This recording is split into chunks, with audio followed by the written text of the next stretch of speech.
ইংরেজি সাহিত্যের সম্ভবত সবচেয়ে বিখ্যাত আর সবচেয়ে রোমান্টিক লাইনগুলোর একটা। কিন্তু এই একটা লাইনের পেছনে যে কি দারুণ এক বুদ্ধির খেলা লুকিয়ে আছে, আজ আমরা সেটাই খুঁজে বের করব। চলুন শেক্সপিয়ারের সনেট 18 ভেতরে ডুব দেওয়া যাক। তো কবিতাটা শুরুই হচ্ছে একটা প্রশ্ন দিয়ে, আর যে কেউ ভাববে এর উত্তরটা নিশ্চয়ই হ্যাঁ হবে। কিন্তু মজার ব্যাপার হলো কবিতার উত্তরটা আসলে একটা জোরদার না। কিন্তু কেন? গ্রীষ্মের দিনের চেয়েও সুন্দর আবার কি হতে পারে? এই কেনর উত্তরটা পাওয়ার জন্য আমাদের একটু পেছনের গল্পটা জানতে হবে। মানে শেক্সপিয়ারের সনেটগুলোর জগৎটা ঠিক কেমন ছিল সেটা বুঝতে হবে। শেক্সপিয়ার তার জীবনে মোট ১৫৪টা সনেট লিখেছিলেন, আর এগুলো সব একসাথে বই আকারে বের হয় সে ১৬০৯ সালে। এই কবিতাগুলোতে ঘুরে ফিরে এসেছে প্রেম, সৌন্দর্য আর সময়ের মতো কিছু চিরন্তন ভাবনা। বেশিরভাগ সনেট, আর তার মধ্যে আমাদের এই সনেট 18ও আছে, সেটা লেখা হয়েছিল ফেয়ার ইউথ নামে পরিচিত এক রহস্যময় অসম্ভব সুন্দর এক যুবককে উদ্দেশ্য করে। আচ্ছা, পুরো কবিতাটাকে না একটা সমস্যার সমাধান খোঁজার চেষ্টা হিসেবেও দেখা যায়। কবির মাথায় ঘুরছে একটাই চিন্তা, ভালোবাসার মানুষটার সৌন্দর্যের প্রশংসা কিভাবে করলে ঠিকঠাক হবে। আর তিনি শুরুই করলেন এই বিখ্যাত তুলনাটা দিয়ে। কিন্তু প্রশ্ন হল, গ্রীষ্মের দিনের মতো একটা দুর্দান্ত উপমাও কি যথেষ্ট? এবার চলুন কবিতার আসল যুক্তির জায়গাটাতে যাই।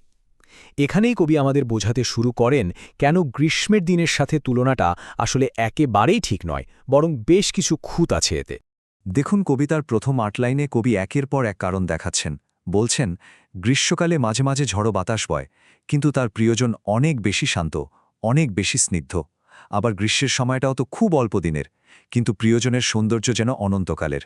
আর এই লাইনটাতেই আসল কথাটা বলা হয়েছে। কবি বলছেন, প্রকৃতির নিয়মই হল যে কোনো সুন্দর জিনিসই একদিন না একদিন তার সৌন্দর্য হারাবে। এটাই প্রকৃতির খেলা। আর ঠিক এই কারণেই গ্রীষ্মের দিনের সাথে তুলনাটা আসলে একটা বড় ভুল। ঠিক এই পয়েন্ট থেকেই কবিতাটা একটা অসাধারণ মোড় নেয়। কবি এতক্ষণ যা বলছিলেন সেটা থেকে পুরোপুরি সরে এসে একটা নতুন, আরও শক্তিশালী সমাধানের রাস্তা দেখান। সাহিত্যে এর একটা দারুণ নাম আছে, ভোল্টা, ইতালীয় শব্দ, মানে হলো মোড়। সাধারণত সনেটের একদম শেষে এসে এই ধরনের মোড় দেখা যায়, কিন্তু এই কবিতায় শেক্সপিয়ার নিয়মটা ভেঙেছেন। তিনি এই মোড়টা নবম লাইনেই নিয়ে এসেছেন, যা কবিতাটাকে আরও বেশি স্পেশাল করে তুলেছে। আর এই হলো সেই সমাধান। কবি বলছেন, প্রিয়জনের সৌন্দর্য প্রকৃতির মতো ক্ষণস্থায়ী নয়, কারণ সেই সৌন্দর্য টিকে থাকবে এই কবিতার অনন্ত চরণের মধ্যে। মানে এই কবিতার লাইনেই সে অমর হয়ে থাকবে। ব্যাপারটা খেয়াল করেছেন? কবি কিন্তু আর তুলনা করছেন না। তিনি এখন তার প্রিয়জনকে প্রকৃতির কোনো কিছুর সাথে তুলনা না করে বরং শিল্পের ভেতর, অর্থাৎ কবিতার ভেতরেই সংরক্ষণ করে রাখছেন। স্ট্র্যাটেজিটাই পুরোপুরি বদলে গেল। এবার আমরা এই আলোচনার সবচেয়ে রোমাঞ্চকর অংশে চলে এসেছি, যেখানে এই কবিতার আসল শক্তি, এর আসল অর্থটা আমাদের সামনে পরিষ্কার হবে। কবিতার শেষ 2 লাইন সম্ভবত সবচেয়ে শক্তিশালী দুটো লাইন। এর মানেটা খোঁজার আগে কথাগুলো একবার ভাবুন। কি অসাধারণ আত্মবিশ্বাস! তাহলে এখানে একটা প্রশ্ন চলেই আসে, তাই না? এই কবিতাটা কি আসলে কোনো মানুষের সৌন্দর্যের কথা বলছে, নাকি এটা আসলে নিজের কথাই বলছে?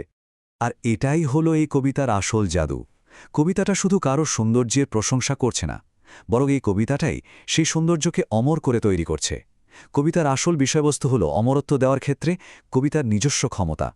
তাহলে পুরো যুক্তিটা কেমন দাঁড়ালো? কবি প্রথমে দাবি করলেন তার প্রিয়জন অমর, তারপর তিনি সেই দাবিটা একটা কবিতায় লিখে ফেললেন, আর শেষে সেই কবিতাটাই তার প্রিয়জনের অমরত্বের প্রমাণ বা উৎস হয়ে উঠল। একটা অসাধারণ বৃত্তাকার যুক্তি, যা নিজেকে নিজেই সত্যি প্রমাণ করে। শেষ করার আগে চলুন একটা প্রশ্ন নিয়ে ভাবা যাক। যদি 400 বছর আগে লেখা একটা কবিতা কাউকে অমর করে দিতে পারে, তাহলে আজকের দিনে আমরা যে শিল্প, যে লেখা বা যে গান তৈরি করছি, তার ভেতরে ঠিক কতটা শক্তি লুকিয়ে থাকতে পারে?